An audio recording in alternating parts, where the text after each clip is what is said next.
నిన్న లోకేష్ వచ్చేటంటే నెల్లూరుకి పొద్దున పత్రికలు చూసిందాక నాకు వచ్చిపోయిన సంగతి కూడా.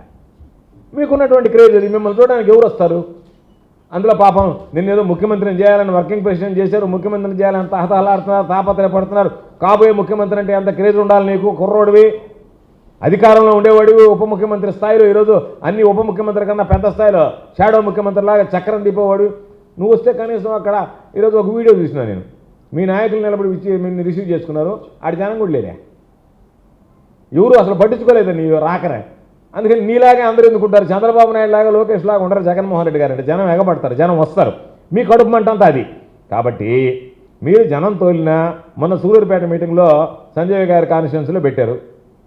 ఎవరన్నా జనం వచ్చారా? ఎంతమంది లేచిపోయినారు? సిగ్గైనా ఉండాలి, ఒక ముఖ్యమంత్రి ఉన్నాడు కుర్చీలతో మాట్లాడిపోయాడు. ఎవడన్నా ముఖ్యమంత్రి అనేవాడు కుర్చీలతో మాట్లాడతాడా? మనుషులతో మాట్లాడతాడు. అంటే నీ ఉద్దేశం ఏంది?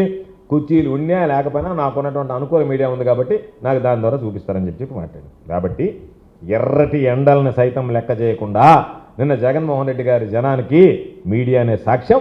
కాబట్టి ఈ పచ్చ మీడియా ఇచ్చేటువంటి వాటిలో అవసరం లేదు. కాబట్టి ఎర్రటి ఎండను సైతం లెక్క చేయకుండా నిన్నటి ఆ కార్యక్రమంలో పాల్గొన్నారు. అయితే దాని మీద నెల్లూరు జిల్లాకు సంబంధించినటువంటి మంత్రి గారు రామనారాయణ రెడ్డి గారు ఒక స్టేట్మెంట్ ఇచ్చాడు ఈనాడు పేపర్లో. ఏమని రాశాడంటే, మత్స్యకారుల ప్రాణాలు తీసిన రక్త చరిత్ర జగన్ రెడ్డిది.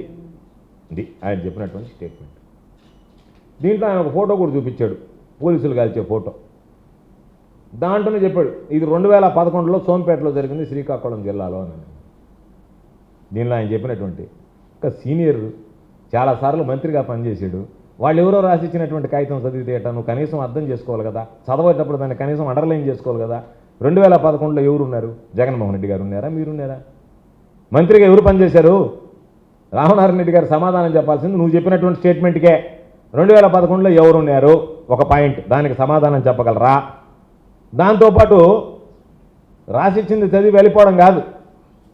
2011లో జగన్మోహన్ రెడ్డి గారు ఆ ప్రాంతానికి సంబంధించి మత్స్యకారులకు అండగా నిలబడి, రామనారాయణ రెడ్డి గారు తెలియకపోతే తెలుసుకోండి, వాళ్ళు రాసిచ్చినటువంటి పేపర్లు చదవడం కాదు, మత్స్యకారులకు అండగా నిలబడి మత్స్యకారులు కోరుకున్నటువంటి విధంగా ఇక్కడ థర్మల్ విద్యుత్ కేంద్రం ఉండడానికి లేదు అని అంటే, ఆ రోజు మీ ప్రభుత్వంలో ఉన్నటువంటి మంత్రులే, మీరే, మీ నాన్నగారు భూసేకరణ చేశాడు, రాజశేఖర రెడ్డి గారి హయాంలో భూసేకరణ జరిగింది, కాబట్టి ఆ భూసేకరణ జరిగిన దానికి మీరు వ్యతిరేకిస్తారా అని మాట్లాడితే, ఎవరు చెప్పినా ఎవరి హయాంలో జరిగినా ఆ ప్రాంతంలో ఉండేటువంటి స్థానికులు దాన్ని వద్దు అనుకుంటే నేను వ్యతిరేకిస్తానని మాట్లాడాడు తప్ప జగన్మోహన్ రెడ్డి గారు ఆ రోజు వాళ్ళకు అనుకూలంగా మాట్లాడలే. వాళ్ళకు అనుకూలంగా మాట్లాడింది ఆ రోజు అధికారంలో ఉన్నటువంటి మీరు మాట్లాడారు అనుకూలంగా. వాళ్ళకి ఎవరు మాట్లాడలే, ఆ రోజు ఎవరు మాట్లాడలే, మీరు మాట్లాడారు. ఆ రోజు 2011లో ఆ రోజు అధికారంలో ఉన్న మీరు, జగన్మోహన్ రెడ్డి గారు వచ్చి, జగన్మోహన్ రెడ్డి గారు ఆ రోజు మాట్లాడితే కాంగ్రెస్ పార్టీ, జగన్మోహన్ రెడ్డి గారు రెక్కల కష్టం మీద వచ్చినటువంటి కాంగ్రెస్ పార్టీ అధికారంలో ఉంటే, ఆ రోజు జగన్మోహన్ రెడ్డి గారు వచ్చి మాట్లాడిన తర్వాత ఇది తప్పు, ఈ ప్రాంత మత్స్యకారులు వ్యతిరేకిస్తున్నారు, ఇక్కడ థర్మల్ విద్యుత్ కేంద్రం ఉండకూడదు అని చెప్పానంటే, దాన్ని మీ నాయన రాజశేఖర రెడ్డి గారు తీసుకొచ్చిందా నువ్వు వ్యతిరేకిస్తావని చెప్పి ఆ రోజు మాట్లాడినటువంటి నోళ్ళు మీవే, మాట్లాడినటువంటి వాళ్ళు మీరే. ఒకసారి పాపం మీరు కూడా మీ చంద్రబాబు నాయుడు గారు లాగా మీకు మతిమరుపు వచ్చిందో ఒకసారి గుర్తు చేసుకోండి. 2011లో రాజశేఖర రెడ్డి గారు లేరు, జగన్మోహన్ రెడ్డి గారు లేరు. కాబట్టి 2011లో మంత్రిగా ఉన్నది మీరు. ఆ తర్వాత ఎవరైతే అక్కడ థర్మల్ విద్యుత్ కేంద్రాన్ని వ్యతిరేకించారో, కాల్పులు జరిపారో, మత్స్యకారులు దాన్ని వ్యతిరేకించారో, దాన్ని మీరు మంత్రిగా ఉన్నప్పుడే నెల్లూరు జిల్లాకు తీసుకురావడం జరిగింది. అక్కడ ఉన్నప్పుడు కాల్పులు జరిగినప్పుడు మంత్రులు మీరే. మీరు ఉన్నటువంటి, మీరు ఆ రోజు మంత్రిగా ప్రాతినిధ్యం వహించినటువంటి నెల్లూరు జిల్లాలో ఎన్సీసీ అని కంపెనీ వచ్చిందే, అది వచ్చింది తమరి హయాంలోనే, మీ హయాంలోనే, మా హయాంలో రాలే, మాకు సంబంధం లే. ఆడ కాల్పులు జరిపింది మీరే మత్స్యకారుల మీద, ఇక్కడ మత్స్యకారులకు ద్రోహం చేస్తూ దాన్ని తీసుకొచ్చి ఇక్కడ పెట్టింది మీరే.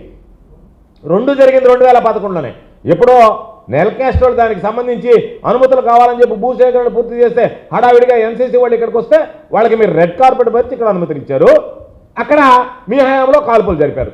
కాబట్టి మీరు మాట్లాడేటప్పుడు దాని పూర్వాపరాలు తెలుసుకొని మాట్లాడితే బాగుంటుంది తప్ప, ఒక సీనియర్గా సుదీర్ఘమైనటువంటి రాజకీయ చరిత్ర ఉన్నటువంటి రామనారాయణ రెడ్డి గారు వాళ్ళు రాసిచ్చినటువంటి కాగితం చదవడం చాలా అసహ్యంగా ఉంది.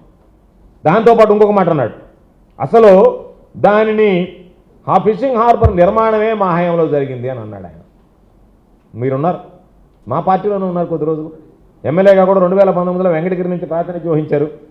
మీకు తెలియదా ఏ ప్రభుత్వంలో జరిగింది? అంతకుముందు మీ ప్రభుత్వం అన్నది 2014 దాకా చేయలే, పనులు చేయలే. దాన్ని ఒప్పుకుంటా, లేకపోతే 2014 ముందే మేము చేసామని అంటారా? 2014 నుంచి 2019 దాకా చంద్రబాబు నాయుడు పనులు చేయలే. ఆ రోజు చంద్రబాబు నాయుడు విధానం బాగలేదని మీరు చాలా సందర్భాల్లో విమర్శించారు కూడా.